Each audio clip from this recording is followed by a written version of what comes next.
Bismillahirrahmanirrahim. Kali ini memasuki ke materi yang kedua, ya, ini mengenai pendidikan sejarah pendidikan Islam yang berkaitan dengan pengertian ruang lingkup, manfaat, dan dalil. Yang pertama mengenai pengertian sejarah. Sejarah adalah ilmu yang menyelidiki perkembangan peristiwa dan kejadian-kejadian di masa lampau atau sudah berlalu. Itu pengertiannya. Sejarah juga dapat diartikan sebagai kejadian-kejadian atau peristiwa-peristiwa yang berhubungan dengan manusia, yaitu bersangkutan dengan perubahan yang nyata di dalam kehidupan manusia. Jadi pengalaman yang pernah terjadi dalam proses kehidupan manusia dari zaman dahulu hingga zaman sekarang.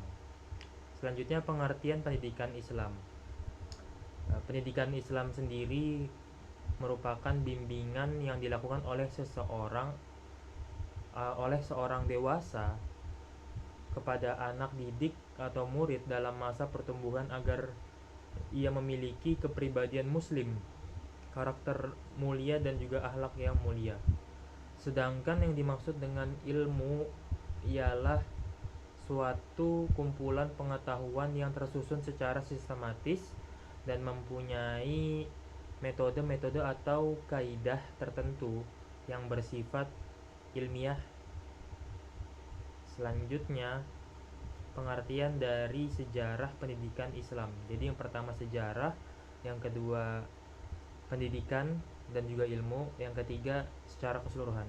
Sejarah pendidikan Islam merupakan keterangan mengenai pertumbuhan dan perkembangan dari pendidikan Islam yang berjalan dari waktu ke waktu, dari masa lampau hingga masa yang sekarang, dapat dibilang seperti itu. Sejak zaman lahirnya sampai dengan masa sekarang. Zaman lahirnya pendidikan Islam sendiri pada zaman Rasulullah SAW diangkat menjadi nabi setelah menerima wahyu. Adapun menjurus pada ruang lingkup sejarah pendidikan Islam. Ruang lingkup sejarah pendidikan Islam sendiri mencakup objek sejarah pendidikan Islam. Apa itu objek sejarah pendidikan Islam? Yakni fakta-fakta yang berhubungan dengan pertumbuhan dan juga perkembangan dari pendidikan Islam itu sendiri, baik bersifat formal maupun juga informal. Dalam hal ini sejalan selaras dengan peranan agama Islam sebagai agama dakwah yang menyuruh kepada kebaikan dan juga mencegah pada keburukan, menuju kehidupan yang sejahtera baik lahir maupun batin. Itu bagian dari atau pengertian dari ruang lingkup sejarah pendidikan Islam.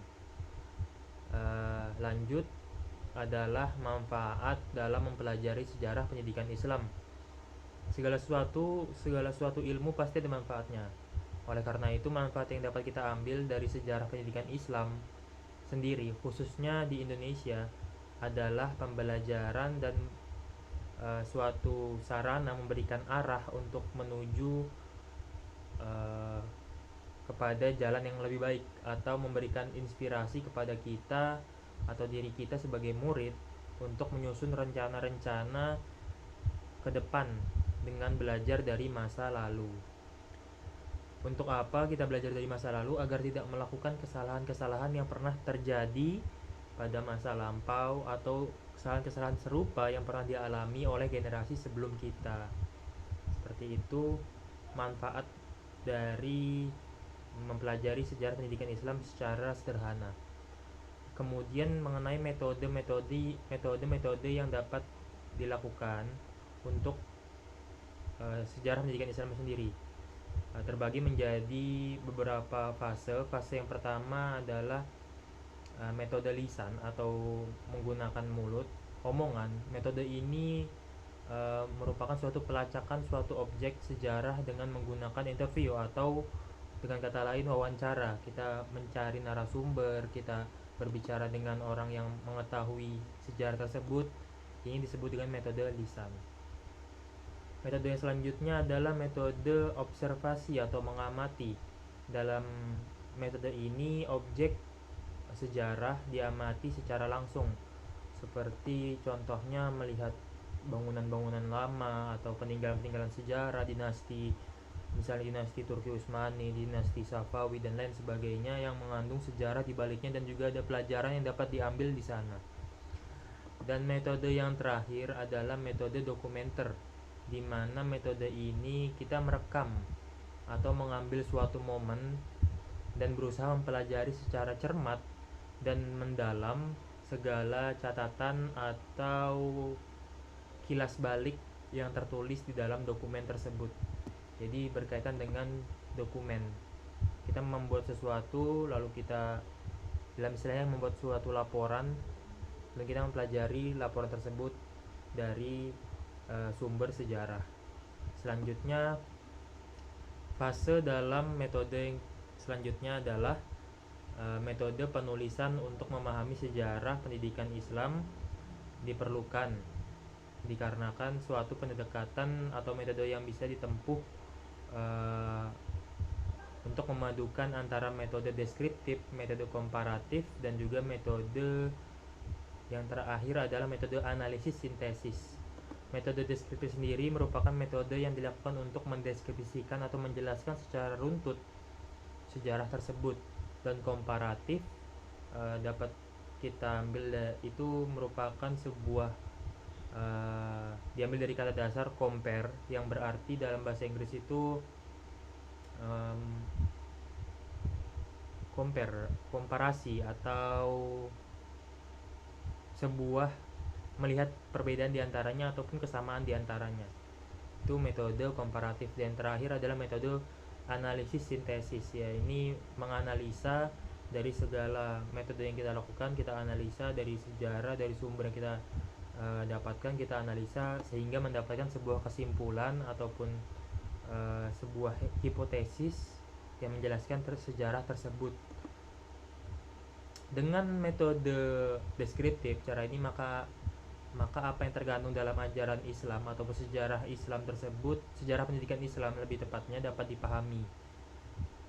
Selanjutnya pada metode komparatif, dengan metode ini dapat diketahui persamaan dan juga perbedaan yang ada pada dua hal yang berbeda atau dua hal tersebut, sehingga dapat diambil suatu solusi atau pemecahan yang mungkin keduanya apabila terjadi kesenjangan atau sebuah perbedaan yang berbeda jauh atau senjang. Yang terakhir, dalam menggunakan metode analisis ini biasanya digunakan untuk memperoleh kesimpulan-kesimpulan hasil dari analisa yang bersifat mutlak, kuat, akurat, dan juga cermat dari pembahasan sejarah pendidikan Islam. Metode ini pula dapat didayagunakan atau diimplementasikan sebagai sebuah kepentingan proses pewarisan dan juga pengembangan budaya umat manusia yang Islami. Dan yang terakhir masuk pada dalil-dalil dalam mempelajari sejarah pendidikan Islam yang saya ambil dari Quran surah Yunus ayat 111. A'udzu billahi minasyaitonir rajim. Bismillahirrahmanirrahim. Laqad kana fi qasasihim ibratun liulil albab. Ma kana hadithan yuftara walakin tasdiqal ladzi baina yadayhi wa tafsila kulli syai'in wa hudan wa rahmatan liqaumin yu'minun. Sungguh pada kisah-kisah mereka itu terdapat pengajaran atau pelajaran bagi orang yang mempunyai akal, orang yang ulil albab, seseorang yang mempunyai akal dan cerdas. Dengan demikian Al-Quran bukanlah cerita yang dibuat-buat atau sebuah karangan belaka, tetapi membenarkan kitab-kitab yang sebelumnya, menyempurnakan kitab-kitab yang sebelumnya, menjelaskan segala sesuatu dan sebagai petunjuk dan rahmat bagi orang yang beriman. Quran Surah Yusuf ayat 111. Adapun terdapat tafsir yang menjelaskan lebih dalam mengenai makna dari ayat tersebut. Tafsir dari ayat ini berdasarkan tafsir Al-Mukhtasar atau Markaz Tafsir di Riyadh di bawah pengawasan Syekh Dr. Salih bin Abdullah bin Humaid atau bisa dikenal sebagai Imam Masjidil Haram. Jadi dalam artiannya Al-Quran ini bukanlah perkataan yang dibuat-buat, akan tetapi kami atau Allah menurunkannya sebagai pembenar kitab-kitab, yaitu kitab-kitab Taurat, Zabur, Injil, kitab-kitab sebelumnya. Dan Al-Quran juga diturunkan sebagai penjelas bagi setiap perkara agama yang dibutuhkan para hamba atau manusia, khususnya umat Islam, petunjuk bagi manusia dari kesesatan atau bisikan-bisikan setan, dan sarana rahmat di dunia dan juga rahmat di akhirat bagi orang-orang yang beriman kepada Allah dan para Rasulnya. Demikian, terima kasih. Sekian dari pemaparan materi kedua. Bismillahirrahmanirrahim. Baik, kali ini saya akan menjelaskan tentang materi yang ketiga, yakni pendidikan Islam masa pra-Islam dan juga pendidikan Islam masa Rasulullah. Pertama-tama, Islam itu lahir dan mulai didakwahkan oleh Rasulullah setelah diturunkannya firman Allah melalui wahyu yang disampaikan oleh malaikat Jibril di usianya yang ke-40 tahun. Sedangkan pra-Islam merupakan masa di mana Islam yang kita kenal saat ini pada hari ini belum ada, maupun dapat dibilang belum sempurna. Dengan demikian, masa pra-Islam dapat diartikan sebagai masa pendidikan Islam sebelum lahirnya Nabi Muhammad SAW dan juga Islam yang hakiki, yakni pendidikan Islam yang berlandaskan tauhid atau mengesahkan Allah Subhanahu wa taala sebagai satu-satunya Tuhan dan tidak menyekutukannya. Adapun keyakinan ini pertama kali dicanangkan atau diajarkan oleh Nabi Ibrahim alaihissalam dan dilanjutkan oleh anaknya Nabi Ismail alaihissalam sebagai penganut agama tauhid pada kala itu. Namun hal itu tidak berselang lama karena umatnya setelah wafat Nabi Ibrahim dan juga Nabi Ismail mulai cenderung mengarah kepada kesyirikan, yakni menyembah berhala dan menyekutukan Allah Subhanahu wa taala, membangun patung-patung untuk disembah. Di samping itu, agama tauhid mengajarkan tentang meyakini akan keesaan Allah Subhanahu wa taala sebagai Tuhan yang menciptakan, memelihara dan juga menentukan sesuatu yang ada di alam semesta, dan mengajarkan untuk beribadah hanya kepadanya serta menaati perintahnya baik itu larangan maupun kewajiban. Selanjutnya, pendidikan Islam pada masa Rasulullah. Pada masa ini pendidikan yang diterapkan lebih cenderung mendominasi pada kondisi sosial kemasyarakatan pada saat itu, yakni dekadensi moral dan kurangnya akhlak mulia, sehingga pendidikan yang disampaikan mudah dicerna, mudah diterima dan juga mudah dimengerti serta diamalkan oleh masyarakat pada kala itu. Sistem pendidikan yang dilakukan oleh Rasulullah terbagi menjadi dua, yaitu formal dan juga informal. Formal sendiri dilakukan pada materi masjid-masjid dan juga informal dilakukan di rumah-rumah para sahabat. Pembelajaran yang dilakukan berkaitan dengan hukum pertahanan, kehidupan sosial dan ekonomi. Ini yang pendidikan umum. Selain itu, pendidikan keagamaan yang menjadi prioritas, yakni karakter Islami, kemanusiaan, syariah Islam, fikih, adab minum dan makan, bahkan yang tidak lupa juga yakni tauhid, yaitu mengesahkan Allah Subhanahu wa taala. Pendidikan Islam di zaman Rasulullah sangat kental dengan pendidikan akhlak, khususnya pada saat dakwah tersembunyi di Mekah. Selanjutnya dilanjutkan dengan dakwah terang-terangan, yang dimana Rasulullah mulai mengajarkan pada pendidikan yang lebih lanjut, yakni pendidikan bermasyarakat, bagaimana berinteraksi dengan orang lain, bagaimana berhadapan dengan orang lain, bagaimana berbicara dengan orang yang tidak kita kenal dengan baik dan benar, seperti itu dan lain sebagainya. Jadi perbedaan antara pendidikan Islam pada masa pra-Islam dan juga pada masa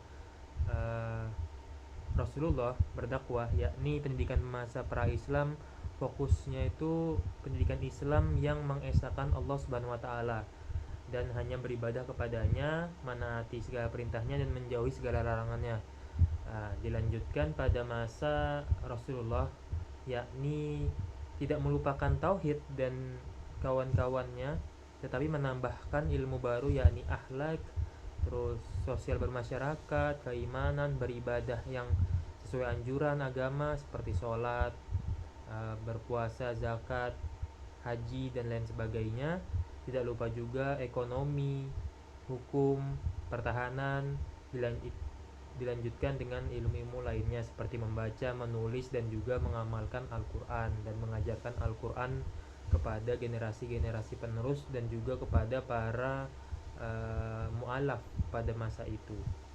Demikian pendidikan Islam pada masa pra-Islam hingga pada masa dakwah Rasulullah SAW.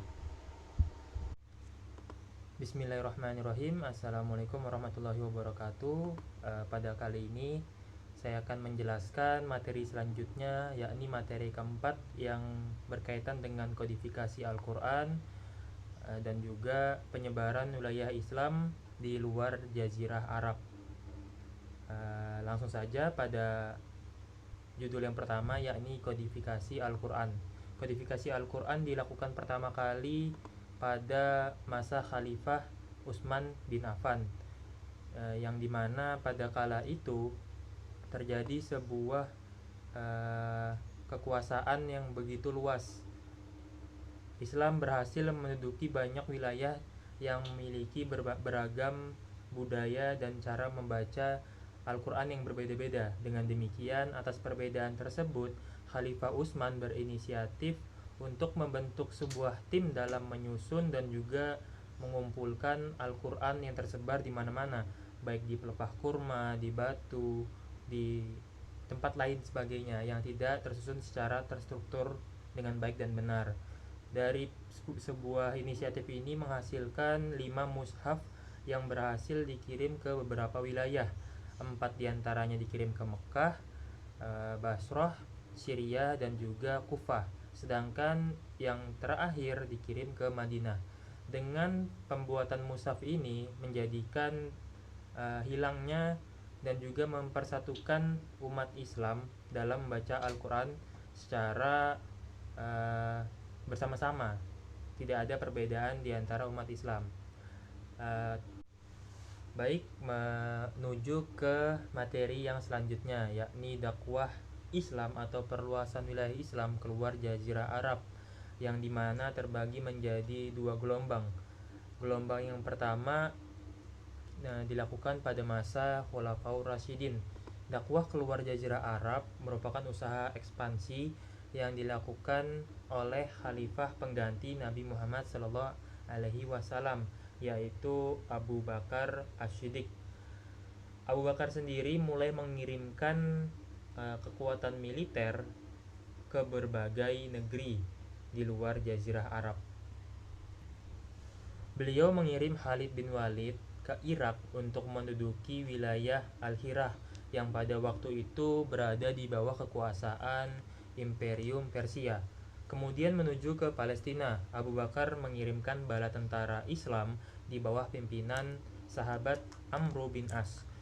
Sebelum selesainya peperangan atau perebutan Palestina, Abu Bakar mengupayakan untuk melanjutkan ekspansi ke negeri Syam, yang dimana dipimpin oleh 3 jenderal, yakni Yazid bin Abu Sofyan, Abu Ubaidah bin Jarrah, dan juga Syurahbil bin Hasanah. Ketiga jenderal itu mendapat perlawanan sengit oleh pasukan Romawi, sehingga muncul inisiatif Abu Bakar untuk mengirimkan Khalid bin Walid dengan tujuan membantu pasukan Islam dalam mengalahkan pasukan Romawi di sana. Setelah Khalid bin Walid berhasil menaklukkan Syam bersama tiga jenderal tadi, ia melanjutkan perjalanan ke Palestina untuk membantu pasukan Islam di bawah pimpinan Amru bin Ash dalam menghadapi pasukan Romawi juga di daerah Ajnadin, sehingga perang tersebut disebut dengan perang Ajnadin. Kemudian dilanjutkan pada masa Khalifah Umar bin Khattab. Umar bin Khattab menjadi suatu sarana atau wadah munculnya wilayah-wilayah baru dari kekuasaan Islam. Ia mengutus Abu Ubaidah bin Jarrah dan Khalid bin Walid untuk menaklukkan kota Damaskus di bawah kekuasaan Bizantium pada kala itu. Selanjutnya, ia mengutus juga Amru bin As yang telah berjasa di zaman Abu Bakar untuk merebut wilayah Mesir. Akan tetapi tidak sampai di Mesir saja, beliau juga mengutus pasukan bala tentara Islam menuju Irak dan Babilonia, sehingga berhasil dan dikuasai oleh pasukan Islam. Ya, yang menjadi permasalahan pada saat itu adalah ekspansi ini menghabiskan banyak korban dan juga sahabat-sahabat yang meninggal.